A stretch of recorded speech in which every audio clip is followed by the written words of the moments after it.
I was lying face up in my chiropractor's office, and she told me the story of a patient that she had that she thought was really an amazing woman, and she actually had wanted to write the script herself. And I said, well, why don't we talk about it and see whether it's really a good idea? And it was a great idea. And as soon as I heard about it, I thought, this is a great movie, and it's a great role model for women. She said, do you know Michael Schomburg? And I said, no, I don't. And she said, well, that's Danny DeVito's partner, and his wife is my friend. And she said, would you mind if I shared some of these stories with her? No, I'm very open.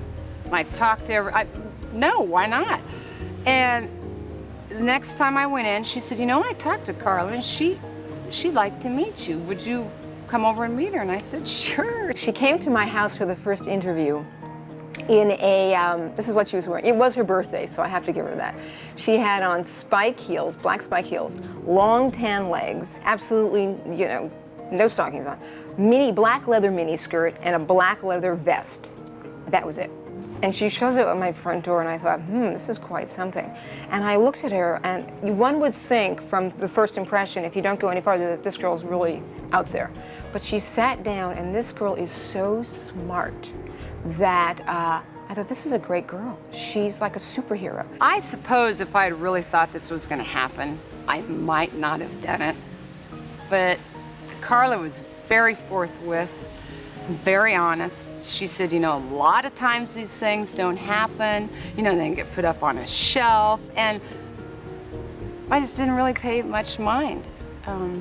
And it happened. I still don't believe it. I mean, people ask me all the time, and it's like, I still don't believe that it's happening.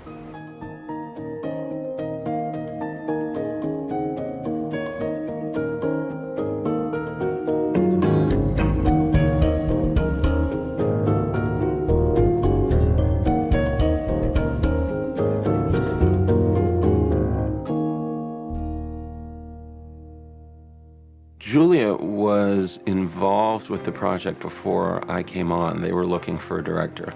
And after I read the script, I certainly felt that even if she were not already attached, that she was really the only person I could imagine playing this part. It seemed to play to everything that she does well, and yet have a component that I hadn't seen her express before. It's a great character to get to play. I mean, it's so complete. There's so many different levels of the personality and the character and the physicality of it and all of it, and then the scenarios that I get to play within being that individual. That's a lot to be asked to do, so I was really eager to rise to that challenge. When I met the real Erin Brockovich and talked to her about herself and the story that we were trying to portray, I found that she had a very similar energy to Julia. There's just an inherent charisma and a sort of a light in the eye that was very, very similar. We had talked about the character so much, and he had spent so much time with her gathering information and shared so much of that with me, that he kept us apart really until she came to the set, which was about halfway through the movie. Which I think was really interesting, because ultimately I think it was wise that you're not imitating somebody. I think he didn't want that. He didn't want me to pretend to be this person. He wanted me to inhabit the concept of this person. I wasn't standing there on the set watching Julia and thinking, well, you're not doing this right and you're not doing that right. I sat there and I watched this scene with her bouncing the baby on her leg and the little boy, Matthew, and Katie, and he rolled up that menu and went, poo-doo, you know, in the baby's face, and the baby's screaming, and I thought, I really did, I felt like my body was lifting, my hearing went into a tunnel, and I thought, I can't believe this. That was me.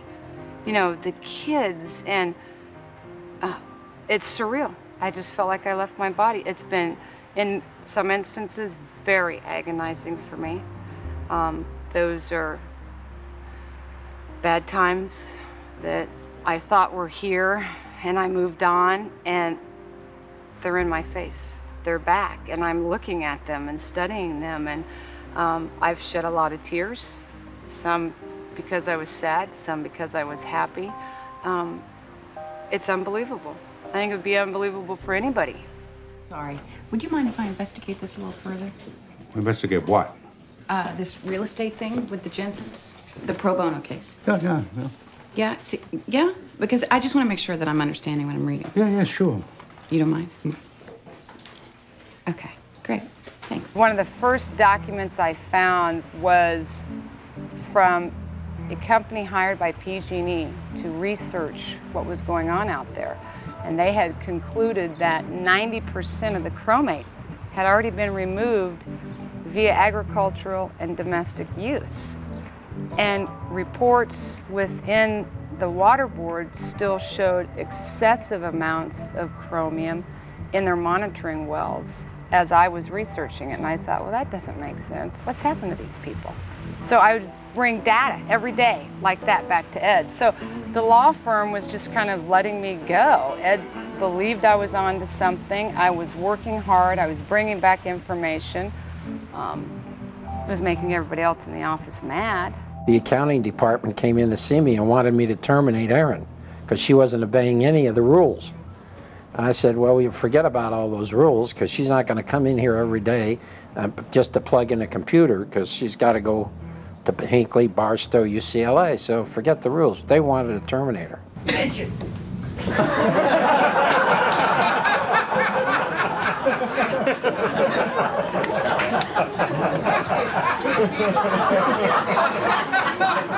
I'm allergic to something. There's a trial on this. Internally, there was some problems for me, definitely, when I would come back into the office. But I didn't pay much mind to that, and I just kept going and going and going. And in fact, I have to laugh at this one. At one point, we had a memo in the office. I don't know that we still have it. I've been practicing for 39 years. You end up with a lot of memos. And the memo said you couldn't wear a skirt that was shorter than 4 inches above the knee.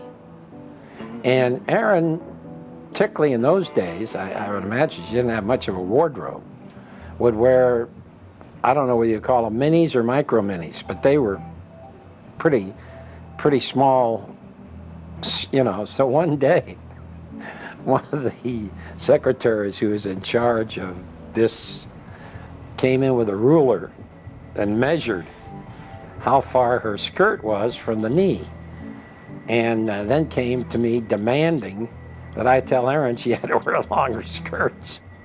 I, of course, said no. I wasn't going there. I admit, I don't know shit about shit, but I know the difference between right and wrong. Lover's quarrel? Oh, bite my ass, Krispy Kreme.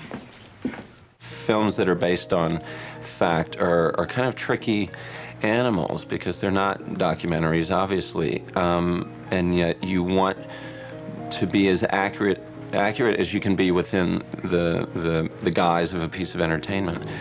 And so I felt a lot of my work was familiarizing myself with Erin and Ed specifically, and the history of the case itself, and try and tilt the film as close as possible to what actually happened, without violating the sort of structure and rhythm and energy that the script had. There's a scene in the movie where Albert Finney addresses the clients, and what happened in that scene is very realistic as to what actually happened that night at the firehouse.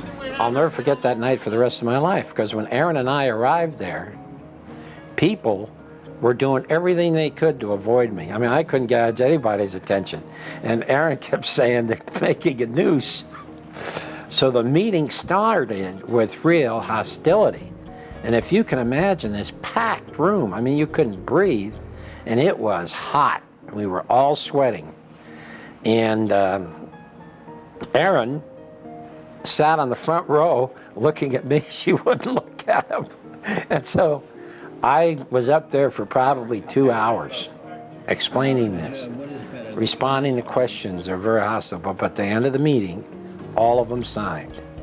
Everybody signed for the binding arbitration. The thing that was particularly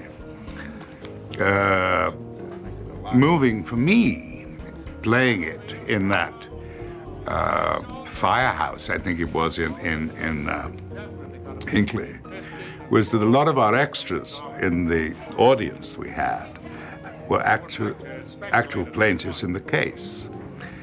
And at one point, Stephen kept the camera running, and a man in the audience started to talk about when he'd first had a problem with his kidney, and then he had to have one of his kidneys removed and the kind of treatment he was having. And I was wondering, how am I going to respond to this? This is all, you know, it was as if it was improvised, but he was just talking about his own particular case. And then gladly, and luckily for me, towards the end of his statement, he said, so we have to get a decision quickly, because I don't know how long I've got left. I don't know how ill I may become. And it was kind of disturbing and quite moving to realize that a lot of the people I was playing to and playing with, because obviously they were photographed, had suffered quite a lot. I want you to think real hard about what your spine is worth, Mr. Walker. Or what you might expect someone to pay you for your uterus, Miss Sanchez. Then you take out your calculator and you multiply that number by 100. Anything less than that is a waste of our time. By the way, we had that water brought in special for you folks. Came from well in Hinckley. Certainly, I don't think PG&E behaved well or honorably during the period portrayed and discussed in the film. At the same time, I wasn't out to make it worse than it was, mostly because I didn't need to. It's hard to comprehend what these people were put through and just the amount of deception that went on. It's terrifying, really, because you think, well, if this happened here, where else is it happening? Where else are we as people of this country and of this world, I suppose, where are we being deceived? It's important for people everywhere to trust their impressions of what's going on in their life. And then if they feel something strongly enough, to go after it. And that in a case like this, where you've got a woman who really had no power and had no support, believed in her gut that something was wrong and that she felt it needed to be righted. And I think that's a really important message, that someone so powerless could do something so important. Erin's had a very interesting life, and when she started working in the law firm, she was living in a very, very small place and very, very tight quarters. She had 3 children. Her child support was minimal, if any, and she was just trying very hard as a single mother to get by in life. And she has, in fact, there's no question that my peers and I all agree, she's by far the best toxic investigative research that we've ever known. I mean, she's just incredible at it. For me, what it's about is that's as dirty as you can get.